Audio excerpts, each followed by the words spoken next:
me guess. You have some unwanted but stubborn belly fat that you would love to get rid of. In this video, I'm sharing 10 simple ways to cut that belly fat and keep it off.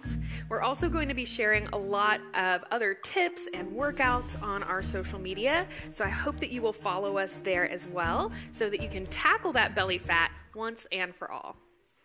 The most important thing to understand about belly fat is that it's really rooted in stress. And this is why you can have a situation where you're pretty regular weight in the rest of your body, but then for some reason you accumulate fat around the belly.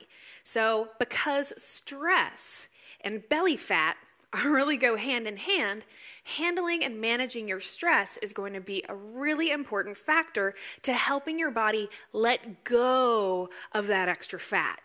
So understand that the whole reason your body holds on to fat in the first place is for survival, to help protect you from starvation. And the more that you are stressing yourself out, the more you're actually tricking your body into holding on to that belly fat even more.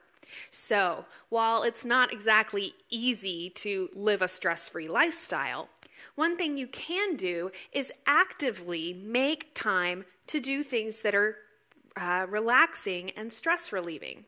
Going out for a long walk in nature is a wonderful way to not only reduce your stress levels, but also incorporate that physical exercise that would also help you get rid of that belly fat. Getting more sleep is another wonderful way to reduce the levels of cortisol or stress hormone that cause belly fat. And just consider that everything you do in your life that helps you live a more relaxed and happy life is literally helping you get rid of belly fat. The second way to lose belly fat is actually to stop doing sit-ups, or at least to stop only doing sit-ups. So here's what I mean. First of all, you can't spot reduce. So the idea that if you just do sit-ups all the time, you're going to just burn fat from your belly is really completely false. So if you actually want to be burning fat, right, getting rid of excess fat around the belly, you need to be making a big energetic demand on the body.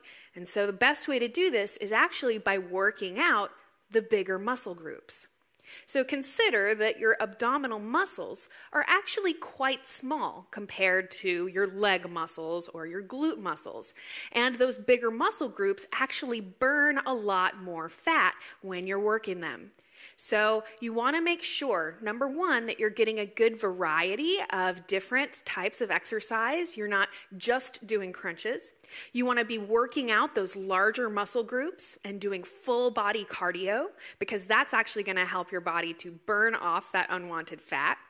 And then thirdly, understand that if you're overworking your abdominal muscles and you're not giving them a chance to recover in between those workouts, you're actually creating a bigger problem in your abdomen. And even if you can get rid of the belly fat, those muscles are not going to have the definition that most of us are looking for. Number 3, stop skipping meals.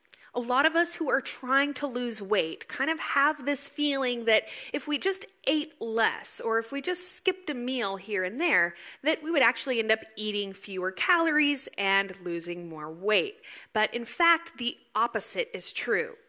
So when we talk about weight loss, we often hear people talk about metabolism. That's basically how quickly and how efficiently your body burns fat for fuel. So actually the best way to boost your metabolism is to eat regularly scheduled meals. Now I know it's difficult to actually eat at the same time every day, but minimally you don't want to skip meals and you don't want to calorie restrict. Again, remember that the whole reason your body is holding on to that belly fat so stubbornly is because it's in this kind of stressed out, almost starvation mode. So the more that you calorie restrict, the more that your body is going to really cling on to that excess fat because it's trying to prevent you from starving to death. So, eat regularly. Don't skip your meals. Make sure that you're getting an adequate amount of nutrients, not only the number of calories, but the quality of those nutrients. You want to make sure you're eating a healthy diet and eating regularly in order to help create that environment where your body is going to burn fat rather than hold on to it for dear life. So on the other side of that metabolism coin, and this is tip number 4, you've got to be getting some physical exercise every day. And you probably didn't need me to tell you that, but here's what you maybe didn't know. The low intensity exercise, like going for a walk or doing relaxing yoga, is actually still really, really effective for helping you burn fat. And if we also consider that first tip about stress, again, we can see where low-intensity exercise can actually be a double bonus because it's not going to be as stressful on the system as a more high-intensity type workout. So a lot of people out there they dread going to the gym, they dread having to sweat and do some crazy workout. So what I want you to know is that it's totally fine to do lower intensity stuff. And the thing you want to remember is that if you do low intensity, you just need to do a longer duration. So the first 25 minutes of a low intensity workout like walking is really just burning off the sugar that's in your bloodstream. And it's anything after 25 minutes where you really start burning fat. So taking long walks, doing yoga classes, these are really, really effective ways of helping you burn belly fat. Being more active on a regular basis is also going to help you literally burn fat while you sleep. Not only because most of our fat burning occurs while we sleep, but because when you are being physically active on a regular basis, your body is just burning more energy even when you're being sedentary. And who doesn't want that? Also, the more muscle mass that you have, the more fat that all of those muscles are going to be burning. So simply creating a more active lifestyle, doing whatever it is you want to do that gets you active, is going to be really, really crucial. And then tip number 5 would be incorporating high-intensity interval training wherever you can. So basically doing little bursts of very high-intensity exercise in the midst of your workouts. It's a really great way to just help push you up to that next level.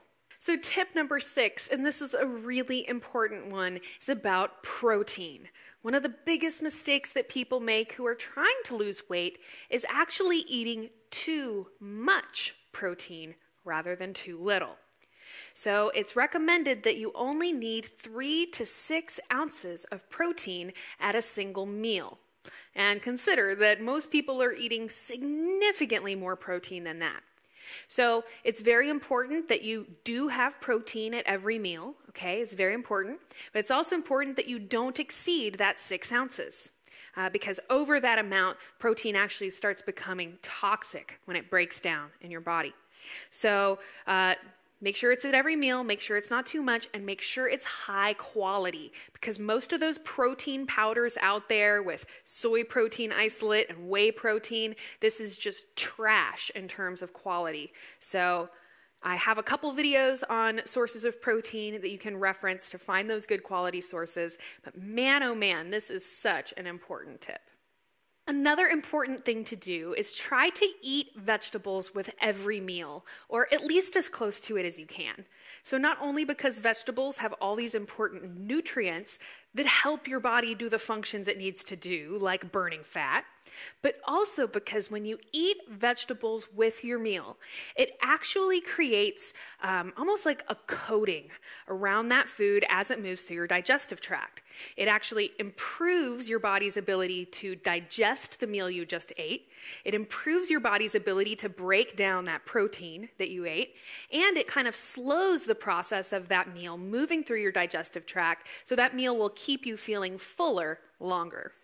The 9th way to bust that belly fat is simply to eat your meals more slowly.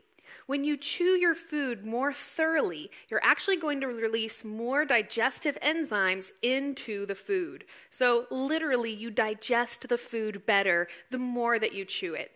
Also understand that when we're eating really fast or eating while we're doing something else, it's a stressful condition for the body. So thinking back to tip number 1 about reducing stress, a great way to do that is simply to have a slower meal where you're being more conscious and just paying more attention to your eating rather than eating on the go. My last tip is to try and keep your insulin levels low and to avoid spiking your blood sugar levels constantly throughout the day. Now, I've talked about this in a lot of different videos that you can reference for more information, but the bottom line here is this. Not only does sugar spike your insulin, but refined carbohydrates like white bread and potato chips are just as bad. So trying to avoid those foods as much as possible, especially when you're snacking. Okay, things like healthy sources of fat, all right, nuts and avocados are good examples. They're going to have a minimal spike on your insulin. So using healthy fats for your snacks is a great way to keep those insulin levels low between meals.